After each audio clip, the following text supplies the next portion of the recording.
Gandhiji's appeasement of minorities at that time, Muslims, and his insistence on giving 55 crores to the Pakistan government, newly formed Pakistan government.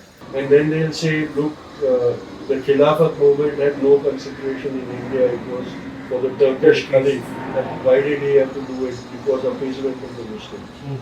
The Caliph, the Turkish Caliph, was the guardian of Makkah and Medina, the holiest places of Islam. See, after 1857, the British had very efficiently divided Hindus and Muslims. Bapu saw that as long as Hindus and Muslims are divided, the British will rule over us. If we unite, it will be very difficult for them. And so Bapu was doing it. But Bapu was not the first to do it.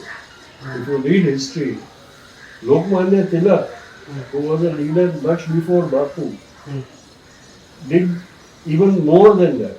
See, history is not black and white. History is made up of all the shades of grey. And we have to understand why those shades of grey are there. So in many places, the desk remained in India, the chairs went to Pakistan. At that time, there were a lot of horse buggies. And there is a record saying that the buggy remained in India and the horses went to Pakistan. After 14th August 1947 and 15th August 1947, the negotiations were between two independent sovereign nations, not two parting nations. So it became an international negotiation. Mountbatten told Bapu on 12th January 1948 that if this happens, India will lose its credibility amongst the group of nations worldwide. At that time, the government of India has also realized that they could not sustain their decision of not giving the money to Pakistan. And they also knew that if they gave the money at that point of time, they would become very unpopular. So on the second day of the fast, from the place where Bapu was fasting, they announced that we are giving the money to Pakistan right now. Because they knew now, whatever they did, people will feel that ye buddhe ne karwaya. Which is, he was completely in the favor of Jawaharlal Nehru. When there was a time to elect or choose a prime minister for the country, there are a lot of people who are of the opinion that Sardar Vallabhbhai Patel was the more deserving candidate and he should have become the prime minister.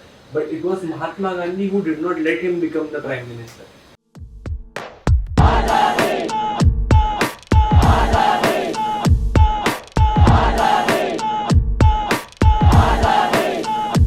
Hello and welcome everyone to yet another episode of our podcast from our channel We the People.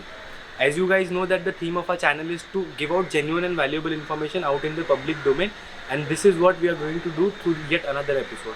To be great is to be misunderstood, and this goes apt and perfect regarding the person that we are going to talk about today.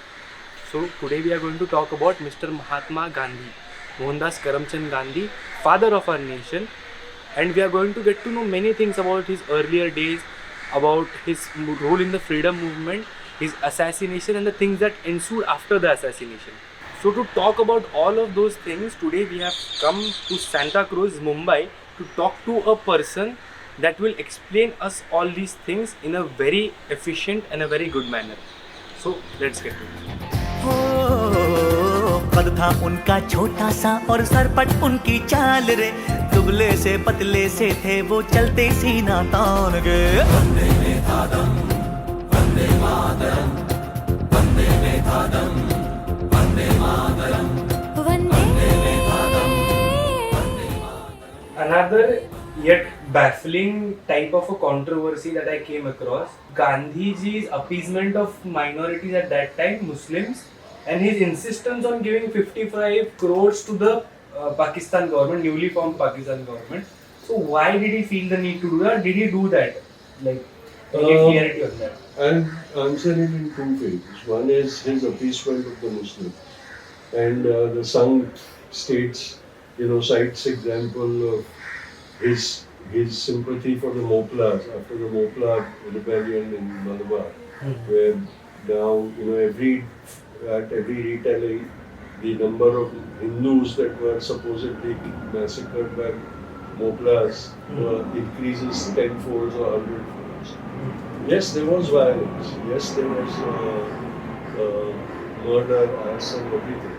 But more than a inter-religious conflict, it was a class conflict between the landed elite who were exploiting the landless laborers and the awakening of the landless laborers. There were atrocities committed, but the atrocities of the landed elite for centuries, if we don't consider that, it's like the atrocities of the higher castes or the lower castes. We've been persecuting them for 5,000 years. Cumulatively, it could be bigger than the Holocaust itself. Because on an everyday basis, atrocities are being committed for 5,000 years. But nobody is going to tabulate that and say, oh my God, we are worse than Nazis. But it creates the resentment. It creates the anger. We must look at that. And then they'll say, look, the Khilafat movement had no consideration in India. It was for the Turkish Caliph. Why did he have to do it? It was appeasement of the Muslims. But at that time, Bapu was desperately trying to find a way to unite Hindus and Muslims and bring them both into the freedom movement.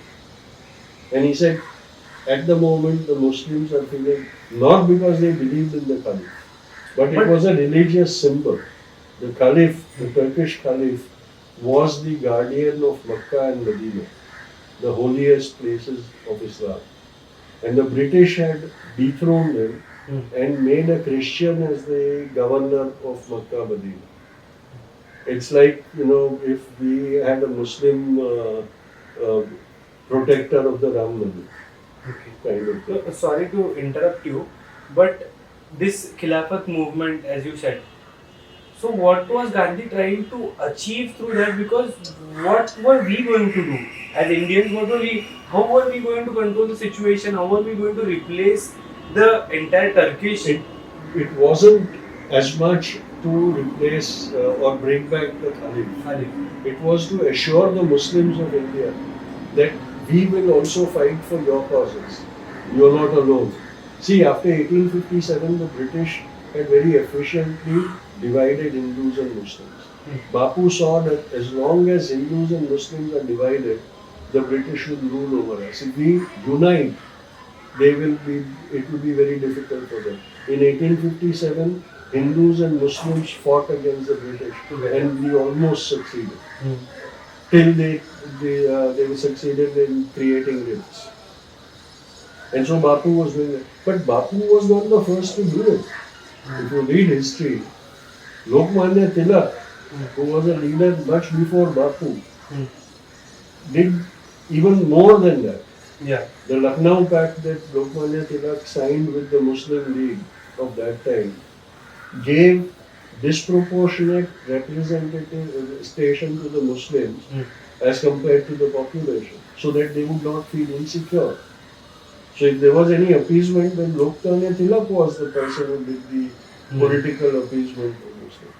But because the Sangh hates Bapu, they've created all these myths and propagated them.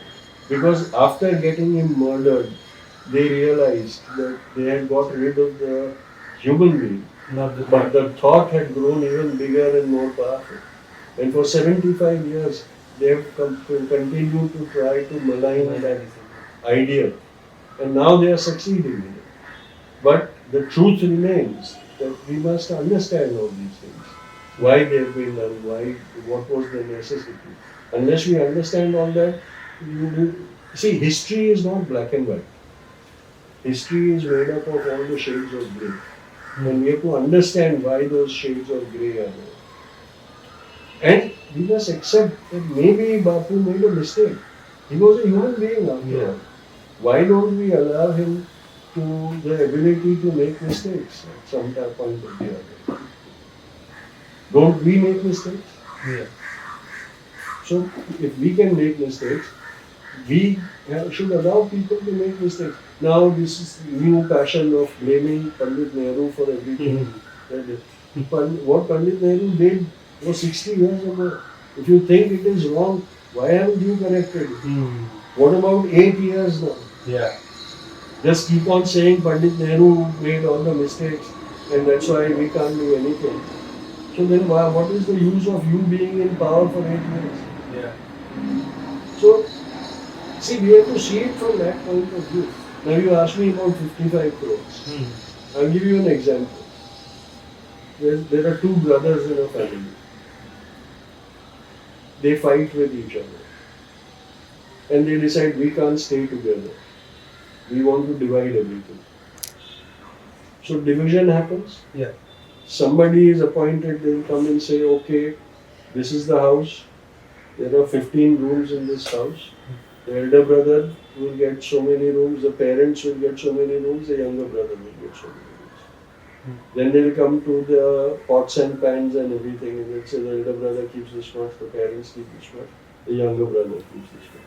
Or they'll say the father will go with the elder brother and the mother will go with the younger brother. Distribution. Everything is distributed. Yeah. The wealth is distributed, the house is distributed, the properties are distributed, everything is distributed amongst them. Yeah. Now take it to consider two nations. One nation is divided and two nations are created. You've divided the land. You said, okay, this much land to Pakistan, this much land to India. Now the wealth has to be divided, the property has to be divided.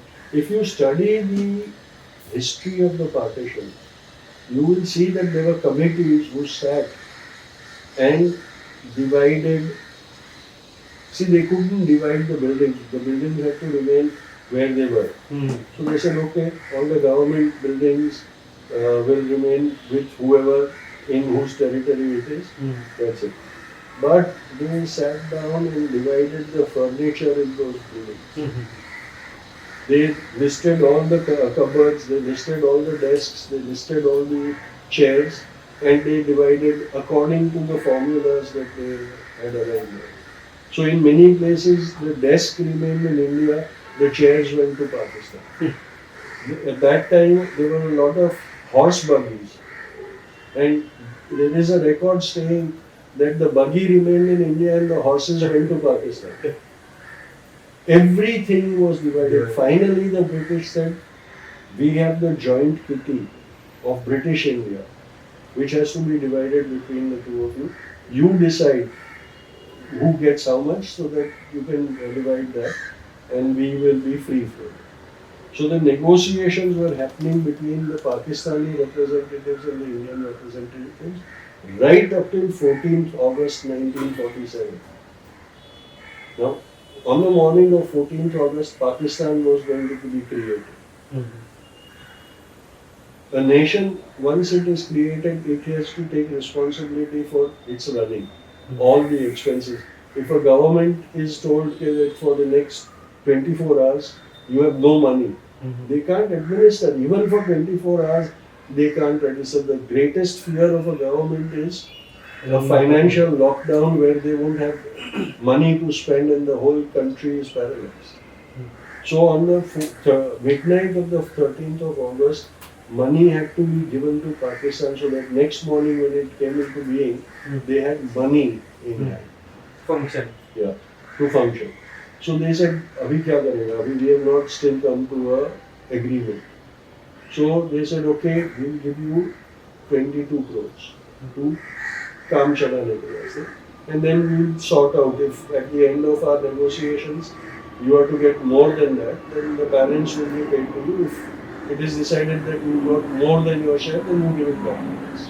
And the negotiations continued. Now, after 14th August 1947 and 15th August 1947, the negotiations were between two independent sovereign nations, not two parting nations. So it became an international negotiation. Finally, they came to an agreement saying Pakistan is to be given 55 crores more. 55 crores more than the 20 crores additional to that. So a pact was signed between the government of Pakistan and the government of India, where India said we are committed to pay Pakistan the 55 crores whenever Pakistan asks for it. That was the time when the intrusions into Kashmir had started. That was the time when India realized that a lot of refugees were fleeing Pakistan and coming to India. They had to be resettled. There was a big expense on that. And giving money to Pakistan had become unpopular. So from within the government, voices started rising saying, we won't pay them the money now. We will, some people said, we won't pay the money at all. We'll keep the money for resettling the refugees. So they told Pakistan, till all the issues are resolved between us, we are not going to pay you money. Pakistan government showed the treaty and said, tell us where you've written over here that till all issues are resolved. You said whenever we want the money, you are committed to pay us that money, we want the money now. So then they started saying, we won't give the money, let them do what we want. That point of time, on 12th January 1948, Mountbatten told Bapu, he said, Bapu, this is going to be bad because India will break a promise it has made in an international treaty between two nations. But who was heading this? Like, who made the promise? The Prime Minister of India, the Home Minister of India, the Finance Minister, and nowhere in this Bapu was involved. And the counterparts in Pakistan now, they were the signatories to the treaty. Okay. Bapu was not involved in it. Bapu had not signed it. Mountbatten told Bapu on 12th January 1948 that if this happens, India will lose its credibility amongst the group of nations worldwide. Now just imagine, first treaty of a sovereign nation, if they say we are not going to abide by it, what reputation do you have? You borrowed money, I borrowed money from you. I told you I'll pay you off. I came and made an excuse, yaar, abhi bahut kharab halat hai, abhi nahi de sakta. Then I started avoiding you. After a lot of pursuing me and threatening me and all that, finally I paid you. Would you ever consider me to be trustworthy? The same applies. That's the reputation. Yeah, that's the reputation. Right? Yeah. This person is trustworthy or this person is not trustworthy. It works for the nations also. So Bapu only criticized the government saying this is immoral. The partition itself was immoral, but this is even more immoral. And I will not like this to happen. But he did not insist because he said, finally it's your decision. I have no authority. He went on a fast because of the communal strife that was happening. And he said, I want peace because if there is no peace in this country will not survive. So he said, I am fasting for peace. At that time, the government of India has also realized that they could not sustain their decision of not giving the money to Pakistan. And they also knew that if they gave the money at that point of time, they would become very unpopular. So on the second day of the fast, from the place where Bapu was fasting, they announced that we are giving the money to Pakistan right now. Because they knew now, whatever they did, people will feel that ye buddhe ne karwaya. And so the blame will go on the old man. And the government will be saved. So he was blamed for something that he had no role to play in. He was not responsible for it. And only because he spoke that you must work with ethics and honesty. And this was a question of ethics and honesty that he took the blame on his own head. But he never tried to justify this. He never said, he said, you should have thought about all this before you signed the treaty. Once you sign the treaty, you have no right to make excuses. But who are these people who tried to, shift the blame on the father of the nation and they were comfortable doing so? Who are these people? These are the Sandhis who wanted to justify their action because they realized that the action was never going to be popular. And so they decided that we were to now find excuses to justify our action. And so the entire statement of Dr. Godse in court is a work to ensure that people start believing that yes, Gandhi needed to be killed. And today that is what has happened. There's a large number of people who say, कभी गांधी को नहीं मारता था तो भारत खत्म हो जाता. And if you talk to the youth, you talk to the not only the youth but even middle-aged people, they'll say, yeah, it was very necessary. And they call Nathuram Godse patriot and all that. And this is the reason that they, as I said in the opening, that they killed the man. They could not But kill they, that. they were so afraid of the thought that they tried to kill the ideology. So talking about these misconceptions, there is one which has played a major role in maligning Mahatma Gandhi's image, which is he was completely in the favor of Jawaharlal Nehru. When there was a time to elect or choose a prime minister for the country, there are a lot of people who are of the opinion that Sardar Vallabhbhai Patel was the more deserving candidate and he should have become the prime minister. But it was Mahatma Gandhi who did not let him become the prime minister. So do you think that happened and what is it regarding that? Well, in a way it did happen, but we must understand, you see, all this is because the motivated forces who want to malign Bapu are using the ignorance of people to feed them misinformation. The fact is there was never an election for the prime minister.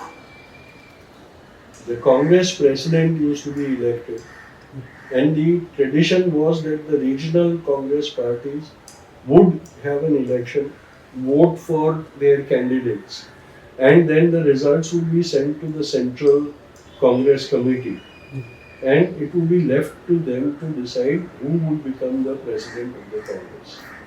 At that time, Sardar Patel was the senior most congressman, and everybody had realized that he was at the end of his public life. His health was deteriorating, he was very senior in age, and they knew that this was his last chance to become Congress president.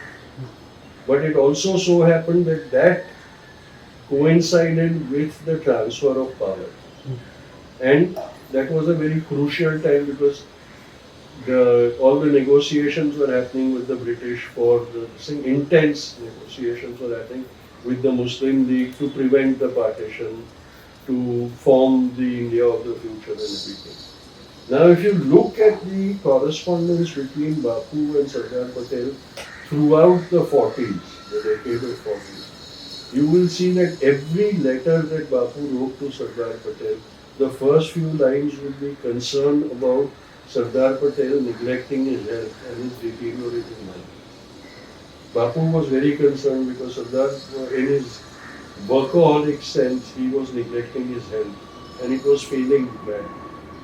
And he kept writing that you must take care of yourself because India needs your wisdom and experience to steady it on this very tumultuous journey. Yes, all the regional Congress committees overwhelmingly voted for Sardar Patel. It wasn't an election between Nehru and Patel, it was just a choice that they had made. And Sardar Patel got the way because they felt that this would be like, you know, that you give those lifetime achievement award. Generally, you'll give it to a person Someone saying, who's older. yeah, old enough, you're about to retire, we'll give you this award and honor. So they said, okay, let's make him the Congress president. So when he retires, he retires with dignity. Bapu said, yes, I accept all that. But at present moment, the Congress president is going to play a very important role. And we need a youthful, energetic person to do it. So he said, I honor Sardar Sahib, I respect him, but I think the time requires Nehru to take on the presidency of the Congress, to be at his best when negotiating with the British. And so it was an election of the Congress president, not prime minister. Automatically, the British said the Congress president will become the prime minister of the interim government. When that it was decided that the interim government would be formed and power would be transferred to it. So they were not electing the prime minister; they were electing the party president.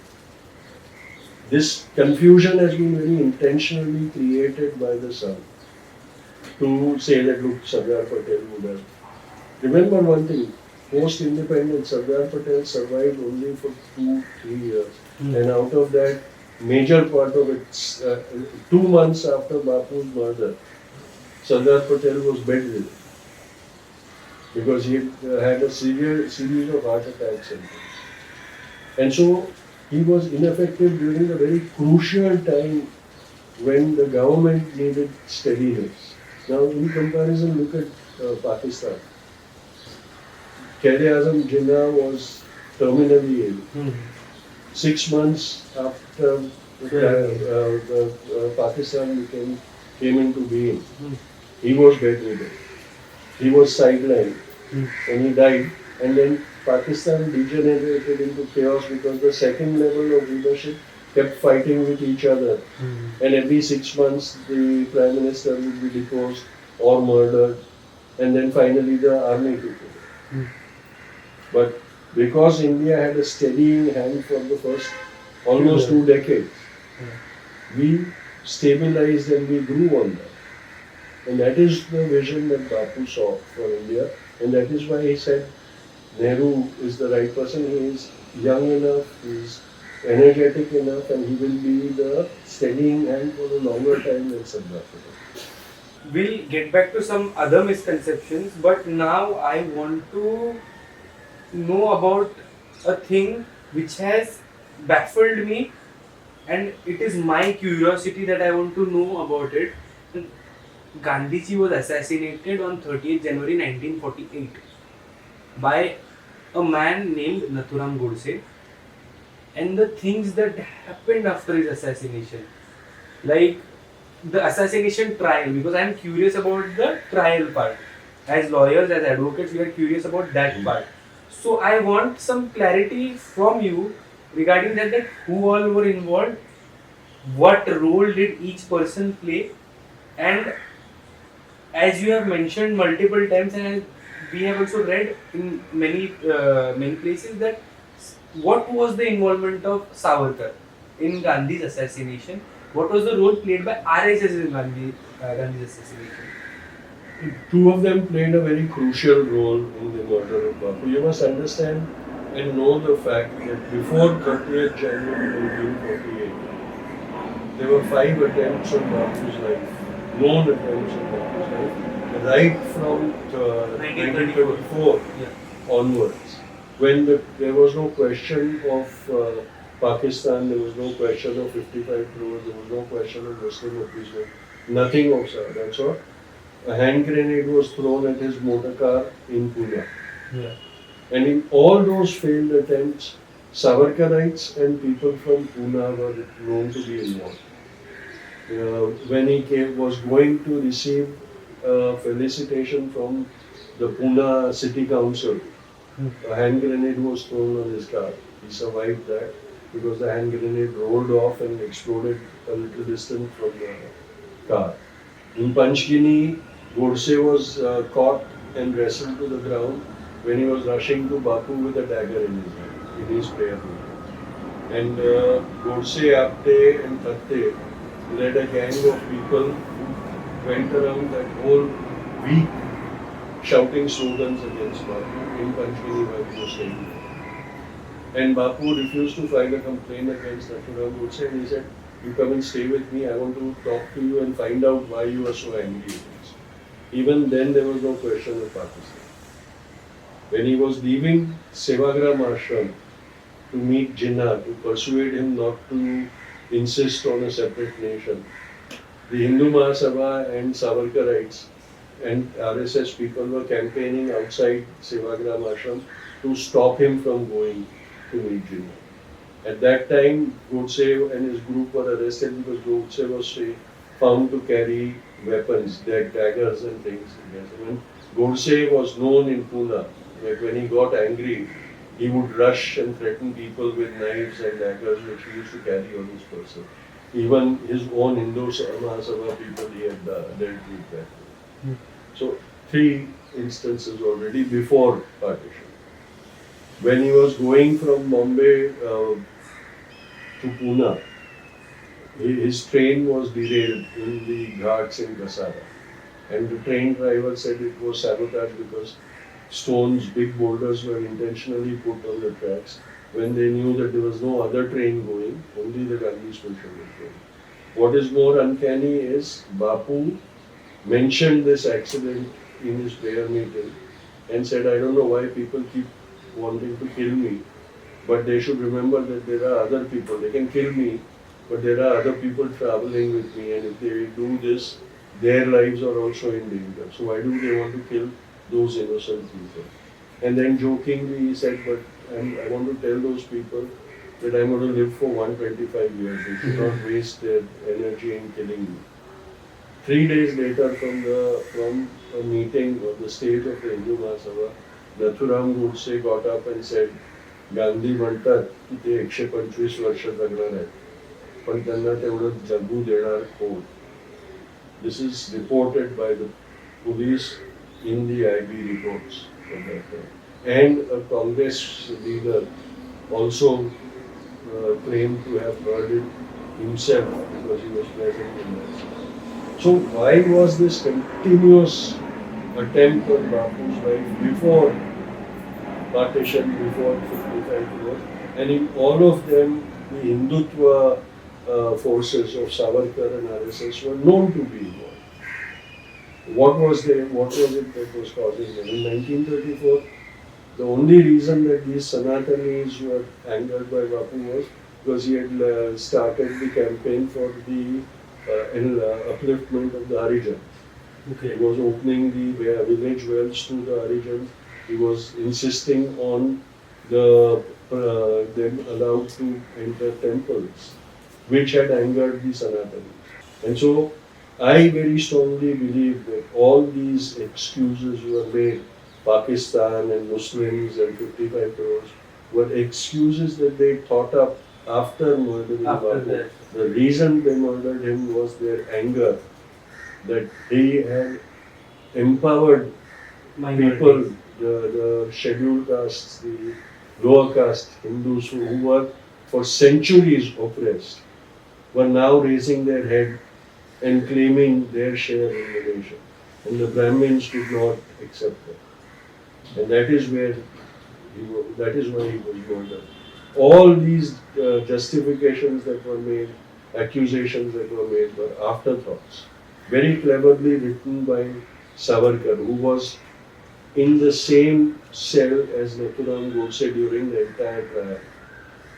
And I believe very strongly that Nathuram Godse's statement was written by Savarkar because he knew that the focus would be on Nathuram and he would be able to speak whatever they wanted to speak. So the RSS and Savarkar decided to make the most of it and say, this is our opportunity to malign Gandhi and create an atmosphere saying, we did it because we are patriots to save the nation. And today that is what has spectacularly succeeded. What exact role did Savarkar play in this? Savarkar was the patron. Nathuram Godse and Apte did nothing without Savarkar's telling them to do that. They were like servants of Savarkar. And they did not have a weapon. After failing on the 20th, they realized that all the weapons they had were useless. And right up till the 27th, 28th of January, they did not have a weapon with which they could murder Bapu. There is a police report saying that on 27th, Nathuram Godse and Apte visited Savarkar at Savarkar Southern in Shivari Park. And from there they went directly to Delhi, and from Delhi they went to Gwalior and met another staunch Savarkarite, Parchuri. And he got them this gun, which at that time was supposed to be the most efficient close-range killing weapon, the Beretta 9mm semi-automatic, with which on 30th January Nathuram Godse murdered Bapu. So 48 hours before the murder, he didn't even have the weapon. He But didn't are know there where to get documented it. evidences about it? And then if so much information was out there, then why was Savarkar acquitted? See, the entire prosecution case in the Gandhi murder was based on the statement by Gandhi, who had turned approval.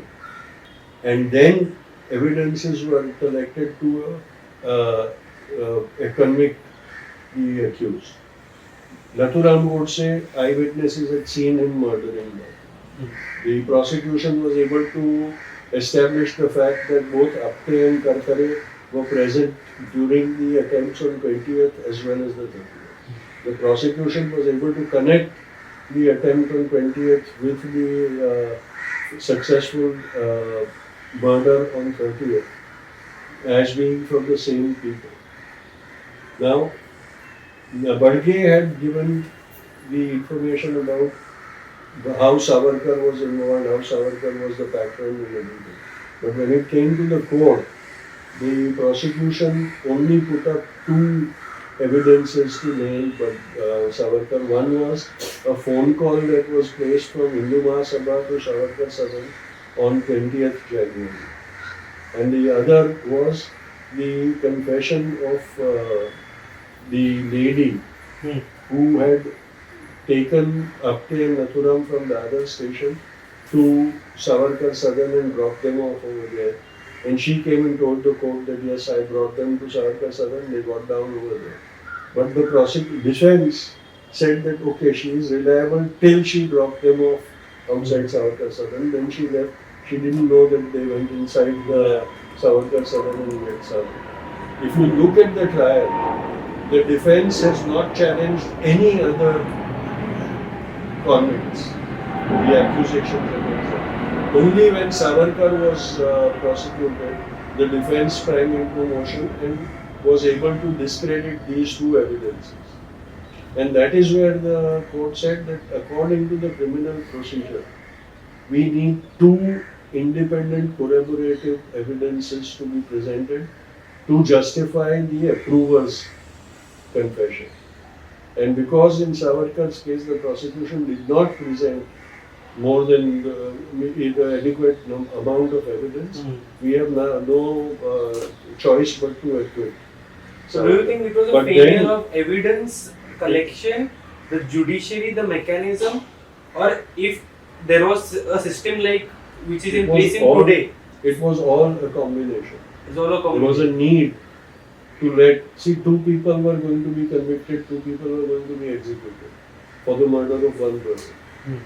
So they said, now let's not do eviction. Savarkar, we must accept the fact that he had a sizable following amongst the Savarna Hindus. And so they were also afraid of alienating them from the party because then the party was... Who are they? The Congress, the government of the day. They were going to face an election in 1950. They didn't want... But was the election so important? It was important because the Muslims were already angry with the Congress because of what they had to suffer during the partition. They did not want to alienate upper caste Hindus. And they said, okay, now that Savarkar is an old man also, he is ineffectual, what is he going to do? So that mindset was there. Even now, when the Ram Mandir, the Babri Masjid was destroyed, Narasimha Rao behaved that way. He said, there's a lot of resentment, there's a lot of anger. Okay, let them go break that Babri Masjid, then we'll keep the status quo. That is how the fanatics are encouraged. And they are very happy. They said one step at a time. We'll take one step, begin over there, take another step, begin over there, and then achieve our goal. That was the exact ideology at that time. They said, yaar, abhi Nathuram aapke ko to फांसी दे दिया. We got our revenge. Let Savarkar he'll die in peace. He's not going to do anything. Coming to the RSS. Why do I use the RSS again? You look at the Kapoor Commission's investigation, and you will see that they categorically said that on his own, Nathuram Godse could never have murdered Bapu unless he had the support and the assurance of a network of sympathizers around the country, in the government, in the police and everything. And That organization at that time was RSS. Underground, they had infiltrated everything. There were IB reports. Even Sardar Patel, after Bapu's murder, I said that we had reports that the police were infiltrated by RSS people, the administration was infiltrated by the RSS people, and they had sympathizers everywhere. And so, see, a person who for 10 days between 20th January and 30th January could not find one weapon from Pune and Mumbai, which were their areas. On 20th January, finds a gun in Gwalior. There has to be a whole system that people who are wanted by the police are so freely traveling across the whole of India. There has to be a system. You look at the Kapoor Commission's report and all the errors committed by the police. If you read them, you feel as if they were purposely made mistakes so that these people would succeed. And the Red Fort trial, Judge Atmacharan in his judgment has accused the police. He said, if I had my way, I would convict the police because the errors that they have committed are criminal in nature. And without that, Bapu's murder would not have happened. He said, unfortunately my hands are tied, otherwise I would condemn the police and convict them of being accomplices in the murder of Bapu. Now, all this we have to understand. And to suppress all this loud campaign of misinformation has been launched. And that is why every few years Savarkarites and Sanghis go to the Supreme Court demanding a new investigation into Gandhi's murder. They come up with the theory of the fourth bullet. They come up with the theory of the 45 minutes of silence. They come up with the theory of there being a ghost assassin. They come up with the theory of a duplicate gun. All sorts of fantastic things because they are afraid of the Kapoor Commission's findings. They are still afraid that one fine day they are going to be convicted for the murder of Mahatma. And that's why they want to create an atmosphere where, if at all their role in that murder comes to light, there will be a sizable amount of people who will say, yes, they did the right thing. And unfortunately today in India, that is what will happen. If I was to stand up and present evidence of Savarkar's involvement and son's involvement in Bapu's murder, people will say, oh yes, it was, thank God they murdered him. We have reached that stage. Coming to Savarkar's involvement, and when we have come to Savarkar as a person on this topic, I wanted to ask you this straight up because earlier in the interview you said Savarkar, we mentioned him as a coward. Okay, I have no objection with that because I am asking you this from a neutral perspective. The other day while researching about this interview, I asked a friend of mine who's from the RSS. He's a very good friend of mine. I asked him about what type of questions I should ask a certain Gandhian philosopher. I did not say anybody's name who I am going to interview. And all of a sudden we were talking about Savarkar and the entire fiasco about Savarkar's apology letters, and this was my argument कि Savarkar ने apology लिखी थी उन्होंने. तो his argument was like लिखी थी, and I admit that he has written an apology, but I was not there, you were not there to see what the circumstances were, and at the age of 27-28, that person who was kept in a prison so far away for almost 50 years, life sentences he's going to spend there. So to get out of there, he has written these letters, and he kept on writing mercy petitions like this because I have read mercy petitions. I have read the exact words that he said, where shall the prodigal son return but to the parental rules of the British government, and all of those things. But I want to understand the psychology behind it because he was not hanged, so he could not become a martyr. But how long was he supposed to stay there like this? Just imagine, remember one thing.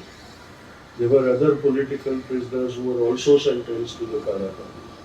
Those prisoners suffered more tortures than Savarkar was ever made to suffer.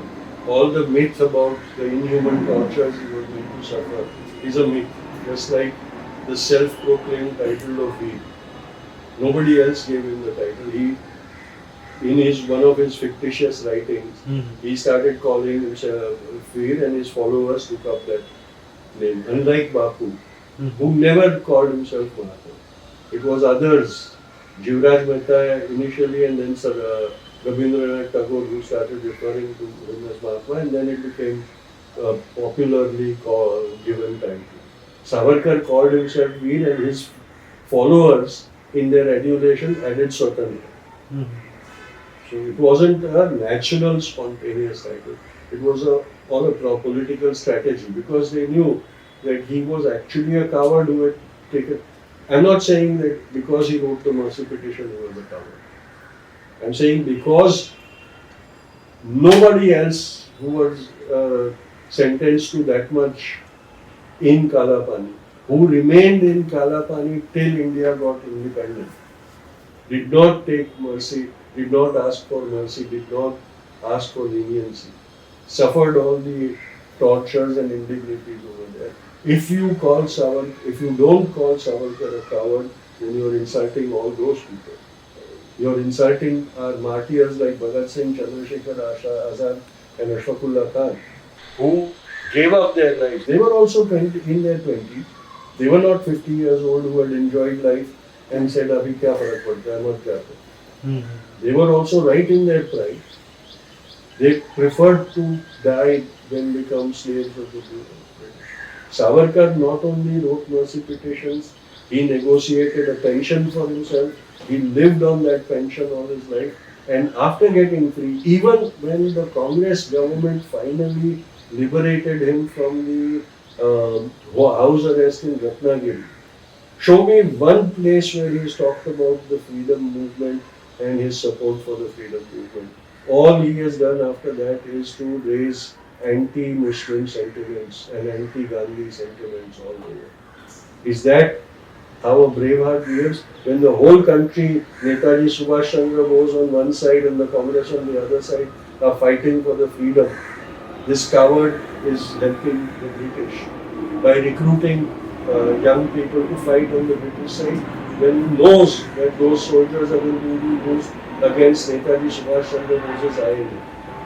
He is talking to the British and telling them how to sabotage the Congress's Quit India movement. He is telling his supporters. Is that true that he gave information about freedom fighters? Of course he did. In the 1942 movement, him and his people were the ones who were revealing the Congress leaders who had gone underground. There's no doubt about it. Shama Prasad Mukherjee was writing to the government and saying this is the way we can sabotage the Congress movement and discredit it and all that. That is a sign of a traitor and a coward. Who else can do that kind of thing? Sir, after knowing all of these things about Gandhi, his life, assassination trial and everything, I want to ask you about the current political scenario.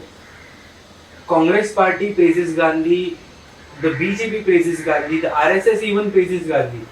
So do you think that any party in a true sense follows Gandhi's ideology, or do they need him just for the votes or just for whatever they want? You see, no party that is dependent on the electoral system can actually follow Gandhi. Because following Gandhi means embracing his ethics and morality totally. And electoral politics means making compromise. So those who are dependent on electoral politics have to make compromises. So they cannot afford to be truly Gandhian or Gandhi followers. We have to accept that when we talk about these electoral politics, whether it is the Congress or the BJP or any other party.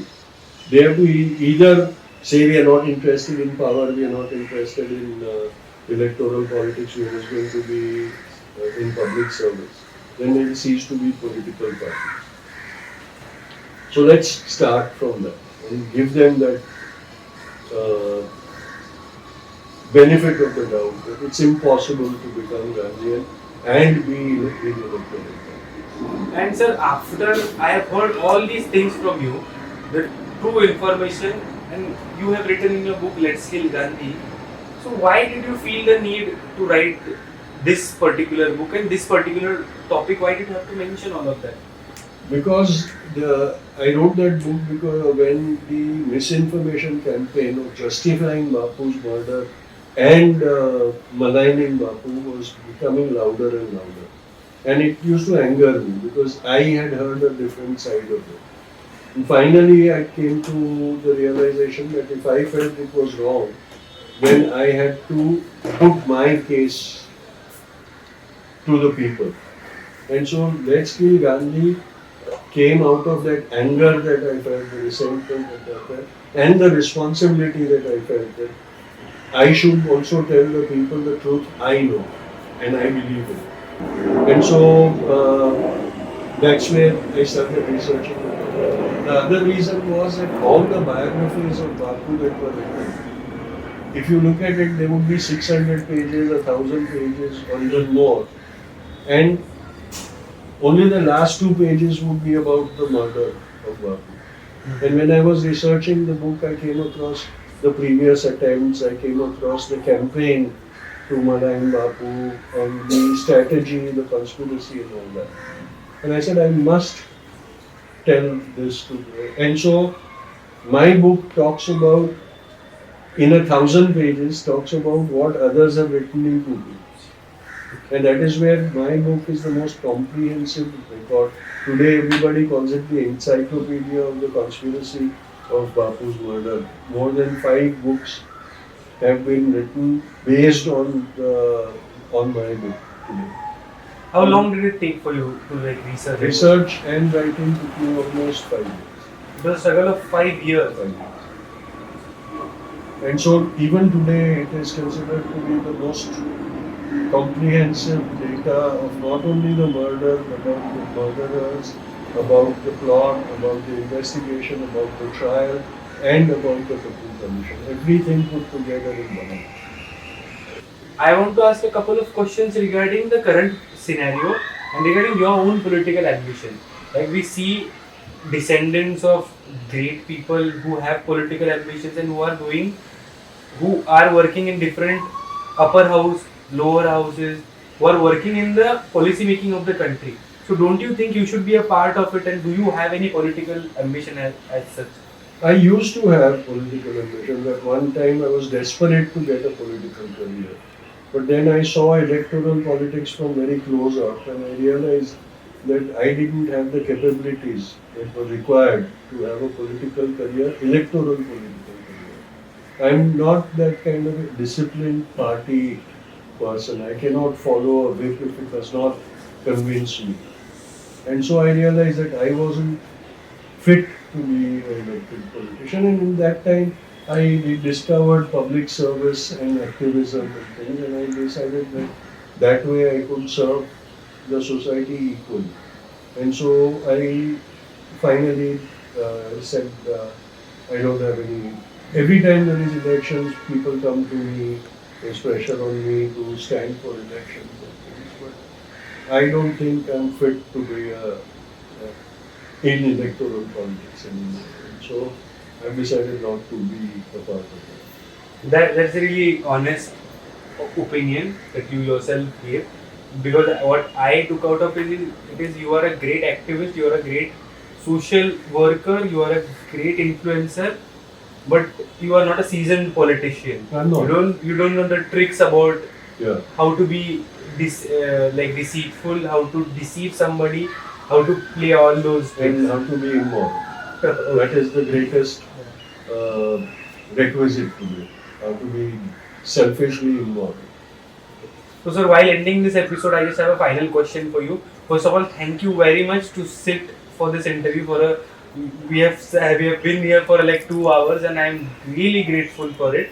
That you shared all your experiences, you shared the truth to all our viewers. Just some message that you want to give out to the youth about anything, you're free to say whatever you want.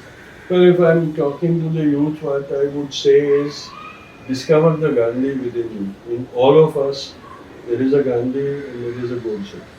Or there is a Bhagat Singh and there is a British hangman. So, discover the Bhagat Singh, discover the Gandhi, discover the Netaji. And make them your ideals. and work towards it. Yes, you have to make a career. Yes, you have to think of your future, but also think about the nation. The nation needs you, and we have a duty to perform for the nation. That does not mean that you have to give up everything else, but spare a little time for society, for neighborhood, for the nation. Thank you. Thank you very much, sir.